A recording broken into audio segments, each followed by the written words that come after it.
ಮುತ್ತು ಪಾರ್ವತಿಪುರ ಅನ್ನೋ ಒಂದು ಹಳ್ಳಿಯಲ್ಲಿ ಆರಾಮಾಗಿ ಜೀವನ ಮಾಡಿಕೊಂಡು ಮಗು ಥರ ಇರ್ತಾನೆ. ಅಲ್ಲೊಂದು ಸಮಸ್ಯೆ ಆಗುತ್ತೆ. ಸೊ ಅದಕ್ಕೆ ಸೊಲ್ಯೂಷನ್ ಹುಡ್ಕೊಂಡು ಬೆಂಗಳೂರಿಗೆ ಬರ್ತಾನೆ. ಬಂದ ನಂತರ ಅವನು ಫೇಸ್ ಮಾಡೋ ಸಿಚುವೇಶನ್ಗಳಿಂದ ಅವನು ಮೃಗ ಹೇಗಾದ, ಮೃಗದಿಂದ ಮತ್ತೆ ಮಗು ಆಗ್ತಾನ ಇಲ್ವಾ ಅನ್ನೋದನ್ನು ನೀವು ಈ ಸಿನಿಮಾ ನೋಡಿದರೆ ತಿಳ್ಕೊಳ್ತೀರ. ಎಸ್, ಹಾಯ್ ಹಲೋ ಎಲ್ಲರಿಗೂ ನಮಸ್ಕಾರ. ನೀವು ನೋಡ್ತಾ ಇದ್ದೀರಾ HK ಸಿನಿಮಾ.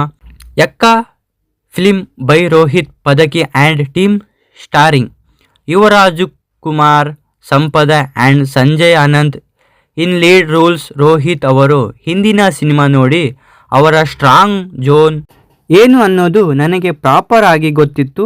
ಸೊ ಯಾವುದರ ಮೇಲೆ ಎಕ್ಸಿಕ್ಯೂಷನ್ ಮಾಡಿಕೊಂಡು ಇಟ್ಕೊಂಡು ಹೋಗಬೇಕು ಅನ್ನೋ ಒಂದು proper clarity ನನಗಿತ್ತು.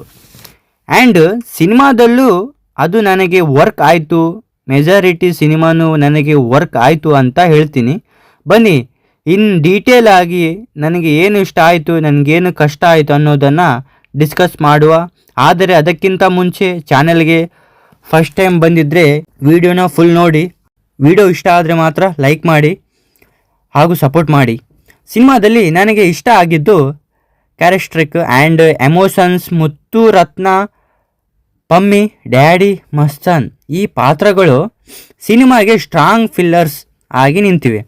Cinema just random action ಮತ್ತು ರೌಡಿಸಮ್ ಕ್ರೈಸ್ಟ್ ಕಡೆ ಹೋಗಲ್ಲ. ಅದರ ಸುತ್ತಮುತ್ತ ಒಂದಷ್ಟು ಪಾತ್ರಗಳನ್ನು ತುಂಬ ಚೆನ್ನಾಗಿ ಕೂರಿಸಿದ್ದಾರೆ. ಇನ್ನು ಎಮೋಷ್ನಲ್ನಲ್ಲಿ ತುಂಬ ಸ್ಟ್ರಾಂಗ್ ಆಗಿ ನಿಂತಿವೆ ಅನ್ಬೋದು. ಸಿನಿಮಾದಲ್ಲಿ ಎರಡು ಕಡೆ ಎಮೋಷನ್ಸ್ ಪಿಕ್ಗೆ ಹೋಗಿ ನಿಲ್ಲುತ್ತೆ.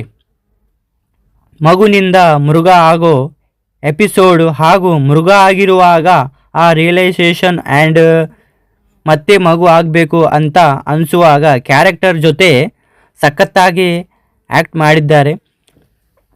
ಪಮ್ಮಿ ಅನ್ನೋ ಪಾತ್ರದ ಸುತ್ತ ಇರೋ ಕೆಲವು ಸೀನ್ಗಳನ್ನು ತುಂಬ ಚೆನ್ನಾಗಿ ಬರೆದಿದ್ದಾರೆ. ಹಾರ್ಡ್ ಹಿಟ್ಟಿಂಗ್ ಆಗಿವೆ ಅಂತ ಹೇಳ್ತೀನಿ.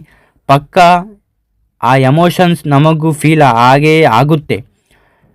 ಇವನ್ ಡ್ಯಾಡಿ ಪಾತ್ರದ್ದು ಕೂಡ ರೋಹಿತ್ ಅವರ ಸ್ಟ್ರಾಂಗ್ ಝೋನ್ ಏನು ಅನ್ನೋದು ಮತ್ತು ಈ ಸಿನಿಮಾದಲ್ಲೂ ಪ್ರೂವ್ ಆಗಿದೆ.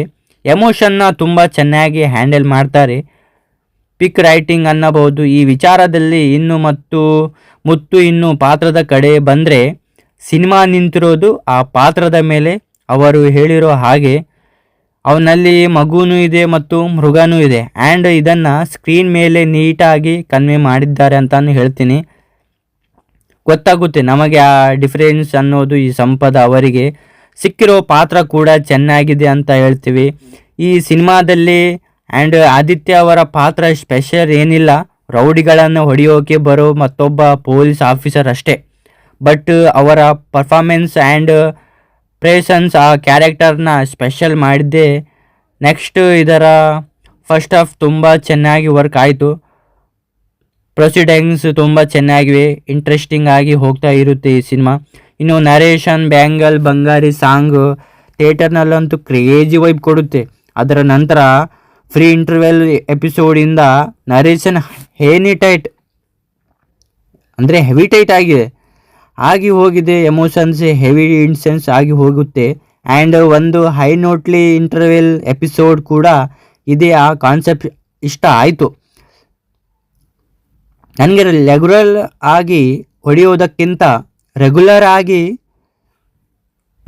ರೆಗ್ಯುಲರ್ ಆಗಿ ಹೊಡೆಯೋಕ್ಕಿಂತ ಆ ಜಾಗಕ್ಕೆ ಮ್ಯಾಚ್ ಆಗೋ ಥರ ಸೆಟ್ ಮಾಡಿದ್ರು ಈ ಸಣ್ಣ ಆ್ಯಕ್ಷನ್ ಪೀಸ್ನ. ಇನ್ನು ಸಿನಿಮಾ ಫೋಟೋಗ್ರಾಫಿ ಸತ್ಯ ಹೆಗಡೆ ಅವರ ಕೆಲಸ ಇಲ್ಲಿ ಸ್ಟ್ಯಾಂಡ್ ಔಟ್ ಆಗಿ ನಿಲ್ಲುತ್ತೆ. ಇನ್ನು ಚರಣ್ ರಾಜ್ ಅವರಂತೂ ತಾಂಡವ ಆಡಿದ್ದಾರೆ. ಸಾಂಗ್ಸ್ ಪ್ಲಸ್ ಬ್ಯಾಕ್ಗ್ರೌಂಡ್ ಸ್ಕೋರ್ ಎರಡು ಸಿನಿಮಾಗೆ ಮೇಜರ್ ಪ್ಲಸ್. ಒಂದು ಪ್ರಾಪರ್ ಥಿಯೇಟರ್ಕಲ್ ಎಕ್ಸ್ಪೀರಿಯನ್ಸ್ಗೆ ಆ ಒಂದು ವೈಬ್ಗೆ ತಕ್ಕಂತೆ ಕೊಟ್ಟಿದ್ದಾರೆ. ಸಿನಿಮಾನ ಥಿಯೇಟರಲ್ಲಿ ನೋಡಿದ ಫೀಲ್ ಸಖತ್ತಾಗಿತ್ತು. ಮೊದಲೇ ಬೆಳಗ್ಗೆಯಿಂದ ಕೆಲಸ ಮಾಡಿ ತಲೆ ಕೆಟ್ಟು ಹೋಗಿತ್ತು.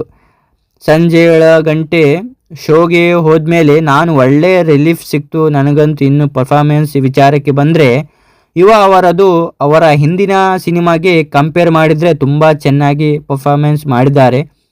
ಇನ್ನು ಇಲ್ಲಿ ಪರ್ಫಾರ್ಮೆನ್ಸ್ ಮಾಡೋದಕ್ಕೆ ಜಾಗನೂ ಇತ್ತು ಆ್ಯಂಡ್ ಅವರು ಚೆನ್ನಾಗಿ ಹ್ಯಾಂಡಲ್ ಮಾಡಿದ್ದಾರೆ. ಆ ಚಿಕ್ಕ ಹುಡುಗಿ ಶ್ರುತಿ ಅವರ ಆ್ಯಂಡ್ ಹರಣಿ ಮತ್ತು ಅವರಿಗೆ ಸಿಕ್ಕಿರೋ ಸ್ಕ್ರೀನ್ ಟೈಮಲ್ಲಿ ಅವರ ಪರ್ಫಾರ್ಮೆನ್ಸ್ ನಮ್ಗಳ ಕಡೆಯಿಂದ ರಿಯಾಕ್ಷನ್ನ ಹೊರಗೆ ಬರೆಸುತ್ತೆ. ಡ್ಯಾಡಿ ಕ್ಯಾರೆಕ್ಟರ್ನ ಚಂದ್ರಪೂರ್ಣ ಅವರು ಸಖತ್ತಾಗಿ ಹ್ಯಾಂಡಲ್ ಮಾಡಿದ್ದಾರೆ. ಮಜಾ ಇತ್ತು ಅನ್ಬೋದು. ಸ್ಪೆಷಲ್ ಸೆಕೆಂಡ್ ಹಾಫ್ನಲ್ಲಿ ಒಳ್ಕೊಳ್ಳಿ ಕಾಮಿಡಿ ಟೈಮಿಂಗ್ ಇದೆ. ಹಾಗೇನು ಎಲ್ಲ ಥರದ ಡೈಲಾಗ್ಗಳು ಕೂಡ ಸಿನಿಮಾಗೆ ತುಂಬ ಪುಷ್ ನೀಡಿದೆ. ಇನ್ನು ಸಿನಿಮಾದಲ್ಲಿ ನನಗೆ ಕಷ್ಟ ಆಗಿದ ವಿಚಾರಕ್ಕೆ ಬಂದರೆ ಸೆಕೆಂಡ್ ಹಾಫ್ ಪ್ರೊಸಿಡೆನ್ಸ್ ಎಲ್ಲೋ ಸ್ವಲ್ಪ ಕಷ್ಟ ಆಯಿತು ನನಗೆ. ಈ ಕಡೆ ಆ ಕ್ಯಾರೆಕ್ಟರ್ ಮಗುವಿನಿಂದ ಮೃಗ ಆಗ್ತಾ ಇರೋದನ್ನು ತೋರಿಸ್ಕೊಂಡ ಹೋಗ್ತಾ ಇರ್ತಾರೆ ಆ್ಯಂಡ್ ಅದರ ಜೊತೆಗೇ ಆ ಕಡೆ ಮೇನ್ ಕಥೆನೂ ಮುಂದಕ್ಕೆ ಹೋಗ್ತಾ ಇರುತ್ತೆ. ಯಾರು ಮಾಡಿಸಿದ್ದು ಅನ್ನೋದರ ಕಡೆ ಈ ಎರಡನ್ನು ಬ್ಯಾಲೆನ್ಸ್ ಮಾಡಿದ್ದು ಎಲ್ಲೋ ಅಷ್ಟೊಂದು ಕನ್ವಿನಿಯನ್ಸ್ ಆಗಿರಲಿಲ್ಲ ಅನಿಸುತ್ತೆ. ಎಷ್ಟೊಂದು ಕಡೆ ಸೆಕೆಂಡ್ ಹಾಫ್ ಶುರುವಾದಾಗ ಯಾರು ಮಾಡಿಸಿದ್ದು ಅನ್ನೋದರ ಮೇಲೆ ಇದ್ದಿದ್ದ ಇಂಟ್ರೆಸ್ಟ್ ಹೋಗ್ತಾ ಹೋಗ್ತಾ ಅದನ್ನು ಮರೆತು ಬಿಡ್ತೀವಿ. ಆಲ್ಮೋಸ್ಟು ಡಿಸ್ಕನೆಕ್ಟ್ ಆಗ್ತೀವಿ. ಥರ್ಡ್ ಆ್ಯಕ್ಟರ್ ಜೊತೆಗೆ ಕ್ಲೈಮ್ಯಾಕ್ಸ್ ಸ್ವಲ್ಪ ಸೇವ್ ಮಾಡಿದ ಅಂತೀವಿ. ರಿಲೀಫ್ ಆ್ಯಂಡ್ ಓವರ್ ಆಲ್ ಈ ಸ್ಕ್ರೀನನ್ನು ಟ್ರೀಟ್ಮೆಂಟ್ ಚೆನ್ನಾಗಿತ್ತು. ಬಟ್ ಆ ಮುತ್ತು ಅನ್ನೋ ಕ್ಯಾರೆಕ್ಟರ್ ಮುಗ ಆಗ್ತಾ ಆಗ್ತಾ ಅವನಿಗೆ ಗೊತ್ತಾಗದೆ ಏನೇನು ಮಾಡೋಕ್ಕೆ ಶುರು ಮಾಡ್ತಾನೆ ಅನ್ನೋದನ್ನು ತೋರಿಸುತ್ತೇವೆ.